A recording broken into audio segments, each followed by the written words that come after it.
7 দিনের শিবির, গোটা বিষয় নিয়ে কী বলবেন? আপনি এই শিবিরে উপস্থিত হয়েছেন। নমস্কার। আজকে দুপুর 12টায় আমি খোয়াই দশরথদেব মেমোরিয়াল কলেজে আসি আমন্ত্রিত অতিথি হিসাবে। এখানে আজকে যে এনএসএস ক্যাম্প হয়েছে, এনএসএস ক্যাম্পের আজকে অন্তিম দিন, অর্থাৎ 6 দিন সেই ক্যাম্প চলছে। সেখানে এই কলেজে যিনি অধ্যক্ষ মহোদয় আছেন, ওনার নিরলস প্রচেষ্টায় এবং এনএসএস ক্যাম্পের যিনি গাইড করেছেন প্রিন্সিপাল সাহেব থেকে শুরু করে সবাই ছাত্রছাত্রীদেরকে দারুণভাবে গাইড করেছেন।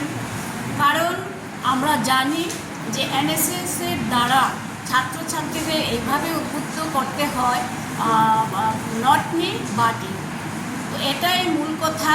আমাদের ছাত্রছাত্রীদের এই কলেজে বরাবরই আমি আসি এই কলেজে, কিন্তু কলেজে ছাত্রছাত্রীদের তাদের একতা, তাদের যে আন্তরিক প্রচেষ্টা সমস্ত কিছু ব্যাপারে সেটা আমাকে অনেক উদ্বুদ্ধ করে।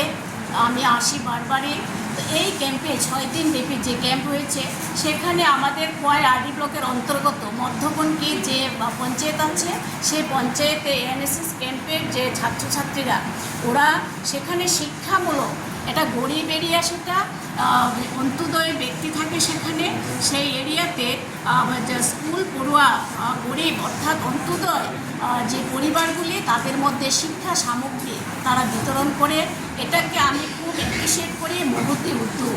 এবং পরিষ্কার পরিচ্ছন্নতা, যেটা ভারতবর্ষের যশস্বী প্রধানমন্ত্রী নরেন্দ্র মোদীজি যে স্বচ্ছতাই সেবা, সেই স্বচ্ছতাই সেবা ওনারা সেটাকে প্রাধান্য দিয়ে সেটা পরিষ্কার পরিচ্ছন্ন সেটা দারুণভাবে করেছে। এবং সবচেয়ে বড় যেটা এই এনএসএস ক্যাম্পের সবচেয়ে বড় থিম, যেটা আমাদের রাজ্যের মাননীয় মুখ্যমন্ত্রী যে ডাক দিয়েছেন, যে নেশা বিরোধী অভিযান, অর্থাৎ ত্রিপুরা রাজ্যকে নেশা থেকে মুক্ত করতে হবে। আজকের যুবক আগামী দিনের ভবিষ্যৎ, সেই ভবিষ্যৎ প্রজন্মকে বাঁচানোর জন্য, যে নেশা থেকে মুক্তি পাওয়ার জন্য যেভাবে অ্যাওয়ারনেস করা হয়েছে, সেখানে এই ক্যাম্পে উকিল থেকে শুরু করে ডক্টর, শিক্ষক, বিশিষ্ট শিক্ষাবিদরা এসছেন, তাদেরকে অ্যাওয়ারনেস দিয়েছেন, তাদেরকে শিক্ষামূলক প্রশিক্ষণ দিয়েছেন। তো সব মিলেমিশে ওনারা এতটা সমৃদ্ধ হয়েছে, এতটা আগামী দিন রাজ্য গড়ার বা দেশ গড়ার জন্য এতটা শক্তিশালী হয়েছে, সেটা সময়ই বলবে।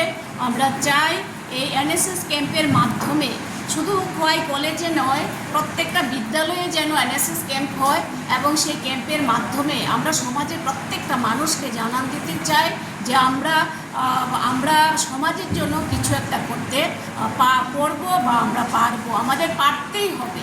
এটাই সেখানটায় আজকে আসলাম, দেখলাম। নমস্কার।